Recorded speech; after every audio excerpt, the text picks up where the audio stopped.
Donc merci d'être venu ce soir pour cette conférence consacrée à la nécessité d'une politique française indépendante en Europe de l'Est. Alors, tout d'abord, je vais vous présenter les intervenants. Donc, Xavier Moreau, homme d'affaires français basé en Russie.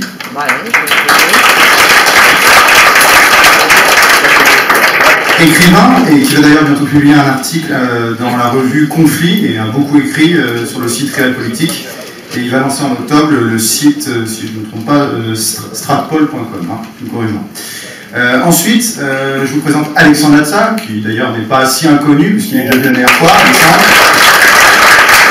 Voilà, donc, Alexandre Latza, également homme d'affaires français en Russie, écrivain, Denis Pluvinage, président de l'Institut franco-russe, français, si c'est pas bien de le préciser, et notre dernier intervenant qui a un peu de retard, malheureusement, Thierry Mariani, on l'applaudira quand il arrivera, on lui rappellera qu'il est en retard, non, je ne dirai rien, mais vous pouvez, hein, moi je peux pas. Donc député UMP des Français de l'étranger de la 11e circonscription, et accessoirement, surtout, cofondateur de la droite populaire. Quant à moi, je me présente, peut-être que certains d'entre vous me connaissent déjà, je suis Pierre Gentillet, je suis président des Jeunes de la droite populaire.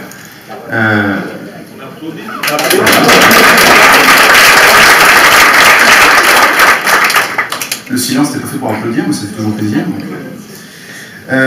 Donc écoutez, voilà, je suis vraiment très content de vous voir ici ce soir. Alors je vais vous expliquer un petit peu le déroulement de la conférence. Je vais sortir mon téléphone pour pas que je déborde, parce que si je commence à déborder, alors vous, ça va être catastrophique.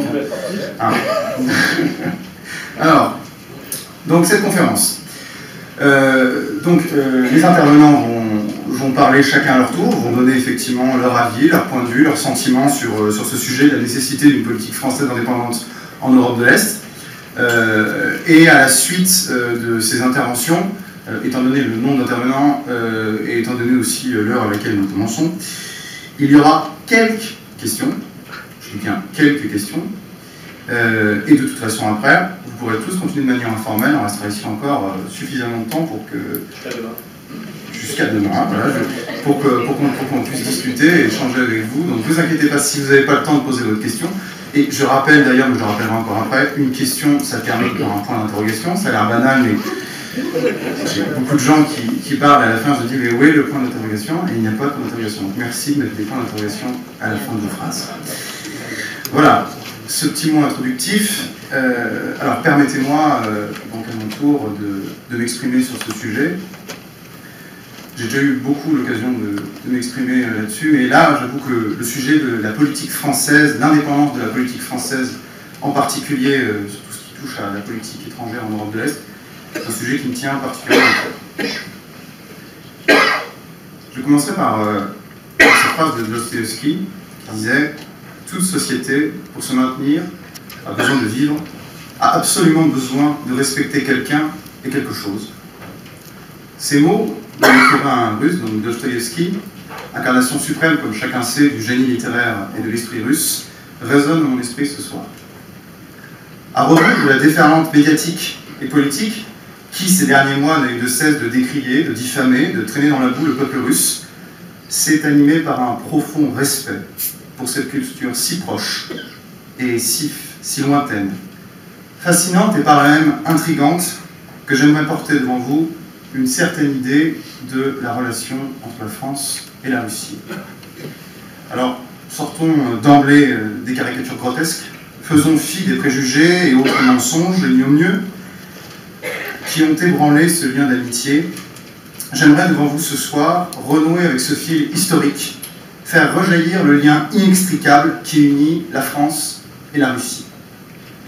Par-delà les apparences, par-delà l'antagonisme apparent entre une culture française, toute marquée du sceau de ce rationalisme cartésien dont nous sommes si fiers, et de l'autre côté, ce fascinant mysticisme russe qui irrigue la littérature slave, il me paraît impérieux de placer mon discours sur les auspices de nos glorieux ancêtres, de nos pères immortels, qui entretinrent de si étroites relations intellectuelles, culturelles et somme toute politiques avec la Russie. La Russie, toujours, a été marquée par une profonde dualité substantielle, par un perpétuel questionnement sur le fondement même de son être, de son âme. tiraillé entre Europe et Asie, plus qu'un dilemme, un choix de civilisation, dont les réminiscences sont aujourd'hui plus que jamais présentes. La Russie, plus que toute autre civilisation, est complexe, si familière et pourtant si insaisissable. Par-delà les façades politiques successives qui marquèrent de leur empreinte le pays dont toujours subsistera ce je ne sais quoi de l'âme russe.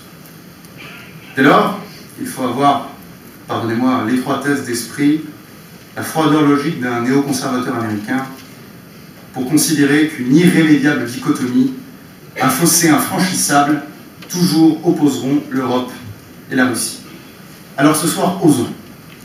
Osons réaffirmer l'idée d'une Europe de l'Atlantique à l'oral. Cette Europe de la réconciliation du continent européen, où l'unité civilisationnelle européenne ferait à nouveau sens. Alors certes, ce projet paraît chimérique, tant il s'inscrit à rebours de l'orientation de cette entité artificielle qu'est l'Union européenne, tant il pourrait contrarier nos alliés de l'OTAN. Si le politique demeure encore un tant soit peu la possibilité de choisir librement pour un peuple souverain ses amis comme ses ennemis, et non de se le faire imposer par des puissances tiers, alors osons réaffirmer l'impératif de liberté de la France, qui traversait jadis la vision gaulienne des relations internationales. Ne tombons pas dans le piège de la division en Europe. Ayons le courage de sortir du conflit qui fait rage aujourd'hui entre le bloc occidental et le bloc russe. Ayons la volonté de rejeter violemment la politique de sanctions qui risque d'envenimer durablement les relations que nous avons depuis longtemps avec notre voisin russe. En définitive, la Russie, celle qui se présente empiriquement à nous, et celle qui se découvre patiemment à qui sait l'observer avec les yeux de la culture et de la civilisation, incarne la persistance du passé et de la culture, sans lesquelles rien ne saurait avoir de valeur. Si la France a encore un peu de courage, si les Français ont encore un peu le sentiment, cette idée collective qu'est la nation française, alors il faut refuser cette hégémonie américaine. Il n'y a plus de position neutre possible, car dans les faits, malgré nous, nous sommes déjà dans un camp. Le moment est venu de choisir. La France doit tendre la main à la Russie pour y tirer son indépendance. Non pas devenir à la Russie ce que nous sommes aux États-Unis, c'est-à-dire une puissance vassale, mais nous appuyer sur le voisin russe pour nous défaire de l'emprise américaine et retrouver cette position d'équilibre qui a toujours été celle de la France, et pas n'importe quelle France, la France du général de Gaulle.